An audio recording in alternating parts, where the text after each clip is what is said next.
but they are stealing everything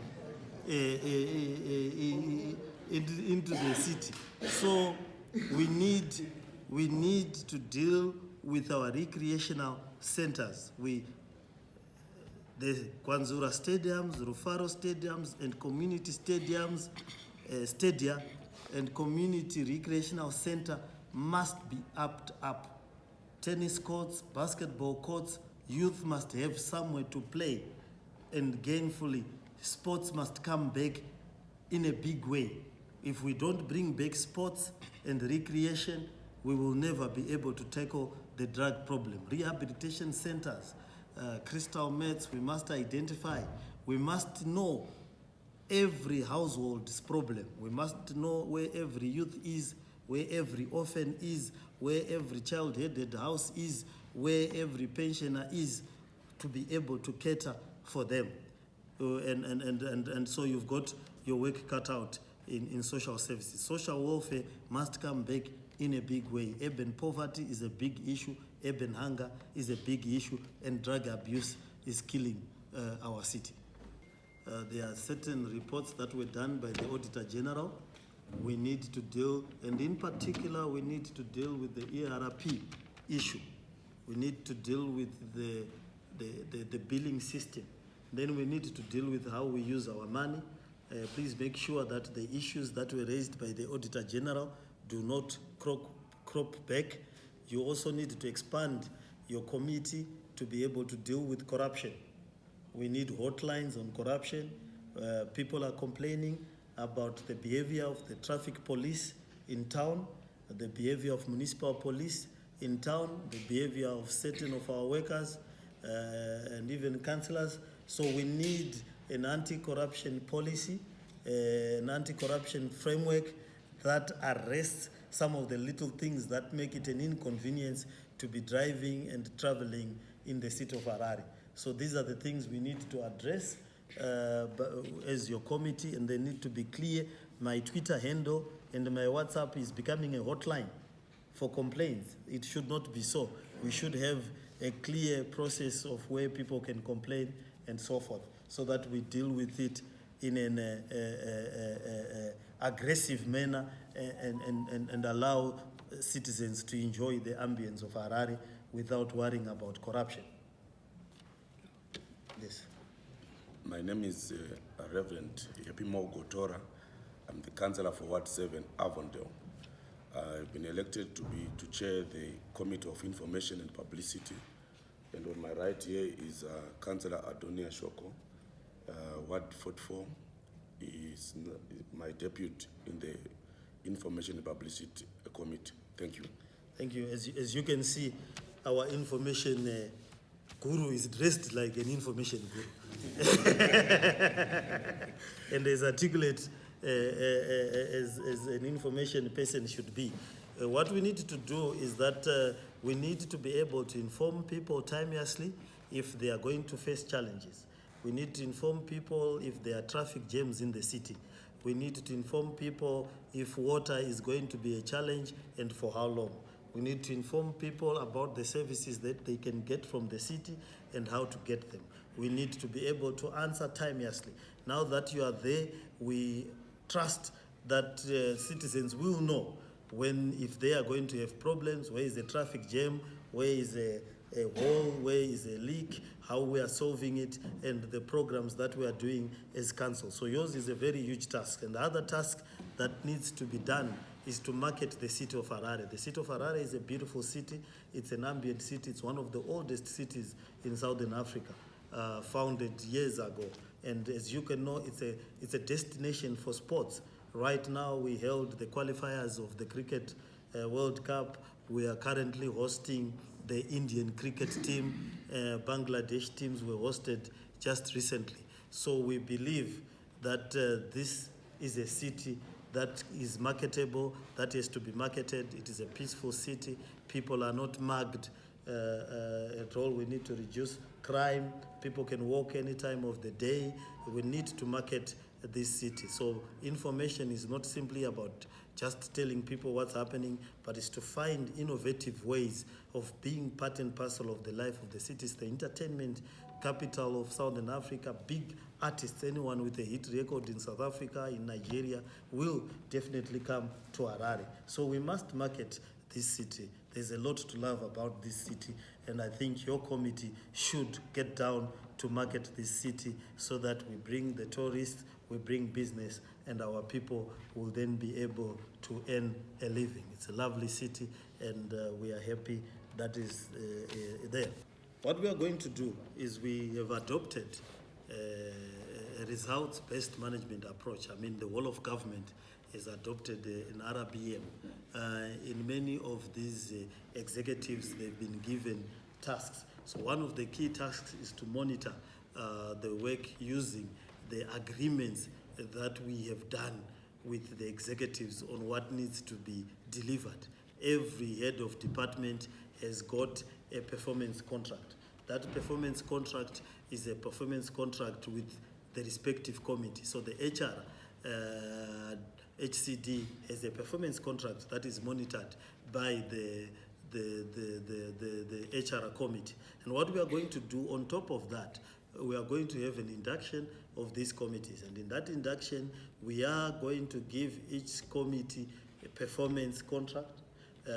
It's going to have its target up to the end of the year, and we will review the work of that particular committee and the chairperson and the vice chairperson to the targets that they've set themselves to do in that particular committee. So each committee, we will sign, the mayor will sign a performance contract with each chairperson and their deputy, and consequently their committee.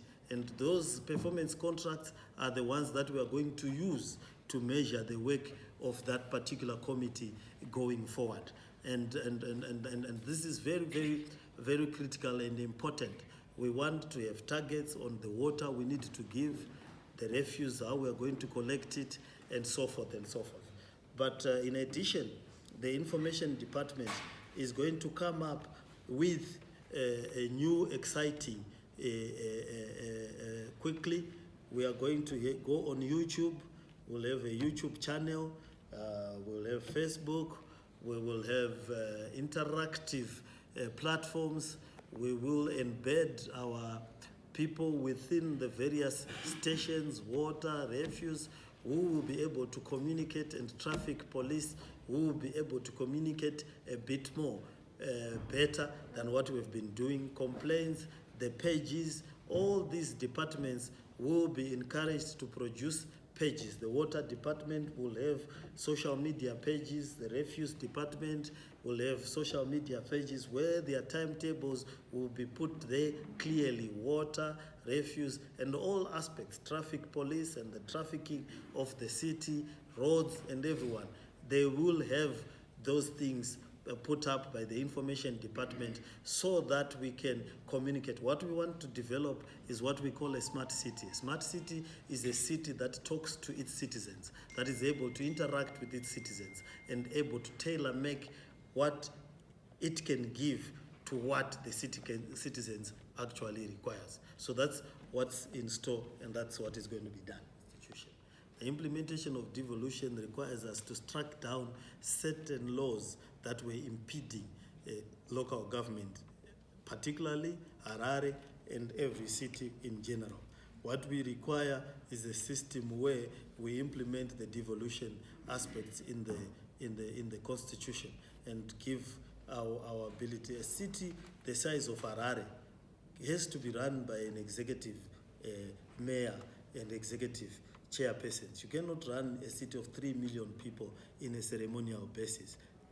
It is the only city in Africa, in the world, that is of that magnitude, which is run on a part-time basis by the councillors and the mayor. It will not work, the greater Harare area. Our job is to provide, take for instance, we have to provide water for Norton, we provide water for Rua, we provide water for Chitungwiza, we provide water for Epworth, we provide water for all the areas that are surrounding us. We provide transportation, education, health for all these people. So we cannot be treated with kids' gloves or be guided by central government as if we don't know what we are doing. But we are going to be asserting our independence. We are going to be making the decisions that need to be made. If the minister or central government reverse them, they have to tell us why they are doing so and whether they are doing so in terms of the law. But for now, we are not going to be complaining. We are going to make the decisions we can make. Where we have been interfered with, we will highlight. But our job is to do what we were elected for, which is to provide services. And we are going to make sure that these committees provide the services that are required, and we will make the decisions that are needed. That housing is not only a problem for Harare workers, and where one has been moved by a national project, the law is very clear. They will be compensated or given somewhere to go. And that should be done as quickly as possible. But I'm sure the Housing Committee, which we have tasked with this task, will be able to deal with that. We will deal with the broader policy issues that are required, and that is to provide housing for all affordable rental and owned houses for as many citizens as we can. And we will make sure that we deliver on that target. Okay, some sections are saying that land was already, prior to the allocation, was already set aside for the future development, such just like the one that is taking place now. So they are saying it was an illegal move. How do you react to that? Well, if it was illegal, then the person who went on an illegal place is in trouble, isn't it? I can solve the things that are legal, that are within my mandate. We have a challenge with chancers in Harare. As you know, a lot of people during the madness of Chombo and cooperatives, which we have stopped cooperating with, people would invade even private land willy-nilly. So our history has got legacy issues. And those legacy issues are the ones that we are correcting, so that we no longer have such, where things are done haphazardly, people just invade, and sometimes we have bigger problems. In Harare South, we have areas where we're designated, we need to do our sewage works, schools, and so forth. People just went in there, but we are now correcting that, and we need to avoid a situation where people go into places that they are not supposed to do. That's why I was talking about title deeds. Zimbabweans have a habit of building permanent structures on land that is not permanently theirs. A person has no single paper, nothing that says this place is mine, but you'll find a mention there. Then they are told a few years later that they built on a road. But a person builds a beautiful home without a single paper, without checking with council. That's risky behavior. Let's make sure that when we build, we have got title over that piece of land.